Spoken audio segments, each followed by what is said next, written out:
सूर्यदेव आणि मारुती यांच्यातील नातं गुरु शिष्याचं. वायुसुत मारुतीरायाने लहानपणी फळ समजून सूर्यदेवाला गिळले. आपले आराध्य रुद्राचा अवतार म्हणून सूर्यदेव त्यावर रुसले नाही, तर त्यांनी मारुतीच्या शक्तीला ज्ञानाची जोड दिली. सध्या सूर्योपासनेचे पर्व सुरू आहे, तेव्हा भोगी आणि मकर संक्रांतीचे औचित्य साधून आम्ही बे एरियामधल्या आमच्या फेव्हरेट मारुतीच्या दर्शनाला आलो. श्री बाबा हरिदास यांनी हे संकटमोचन हनुमान मंदिर स्थापित केलेले आहे. खूप सुंदर असे मंदिर आहे, अगदी उंच निसर्गरम्य परिसरात दिमाखात उभे असलेले. माउंट मडोना जरी ह्या पर्वताचं नाव असलं, तरी सुद्धा इथे मारुतीचं साम्राज्य आहे. वॉटसनवेल गिलरॉय या शहराचा तो भाग आहे. पायथ्यापासून तब्बल 10-11 मैलाच्या घनदाट वनातून वळणावळणाचा घाट रस्ता सर करीत जाताना सुद्धा एक अलौकिक चैतन्य जाणवते.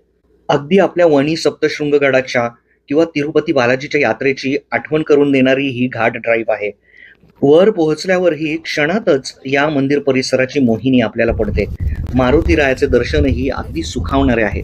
इथे तुम्ही सोबत प्रसाद घेऊन येऊ शकता, जो इतर भक्त भाविक मंडळी आनंदाने ग्रहण करतात. निवांतपणे बसून देवापुढे हनुमान चालिसा किंवा इतर स्तोत्र मंत्र प्रार्थना आपण करू शकतो. अनावश्यक गर्दी कधी मिळणार नाही, कारण फक्त मंगळवार शनिवार ऑनलाईन बुकिंग करून मगच इथे येता येतं. श्री हनुमंता शेजारीच सुंदर गणेश मंदिर सुद्धा आहे.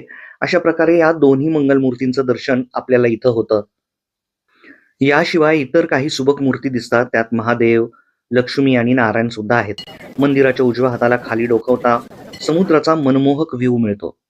वनराई, शांती, भक्तिभाव आणि हनुमंताचे सानिध्य प्राप्त झाल्याने अगदी दिवसाचे सोने झाल्याचे समाधान मिळते. एकूणच इथलं निसर्ग, परिसर, वातावरण हे सर्व पाहता अनुभवता आपण आपल्या हिंदुस्थानापासून इतके दूर आल्याचे जाणवतही नाही. पूर्वी असं म्हणायचे की देव असे दुर्गम ठिकाणी येऊन घर करतात, कारण त्यांना भक्ताच्या भेटीसाठीची तळमळ, संयम, तपस्या आजमावून पाहायला आवडते. तर एकीकडे देवांना एकांतवास मिळावा म्हणून ते दूरग्रामी स्थानस्थ झाल्याचे सांगतात. पुढे कलियुगात प्रायव्हसी हीच सर्वात दुर्गम आणि दुर्लभ चीज असणार आहे, याचा अंदाज बहुतेक तेव्हा देवांनाही आला नसावा. जेजुरीकडे पठारचे मल्हार मार्तंड काय, आदिशक्ती सप्तशृंगीचे भव्य पीठ काय, किंवा मढीचा कानोबा असो, आमचे कुलदैवत सगळेच उंच डोंगरी पठारी वसलेले आहेत. भारतात असलो की नित्य नेमाने त्यांची दर्शन, यात्रा, नैवेद्य सेवा वर्षातून एखाद्या दुसऱ्या मोक्याला आवर्जून आम्ही करतच असतो. त्या प्रवासाचा क्षीण सुद्धा येत नाही. सासूरवाशीन माहेरी जाऊन आल्यासारखे ताजेतवाने रिचार्ज फिलिंग तेव्हा मिळते, आणि तोच अनुभव इकडे आलो की मिळतो.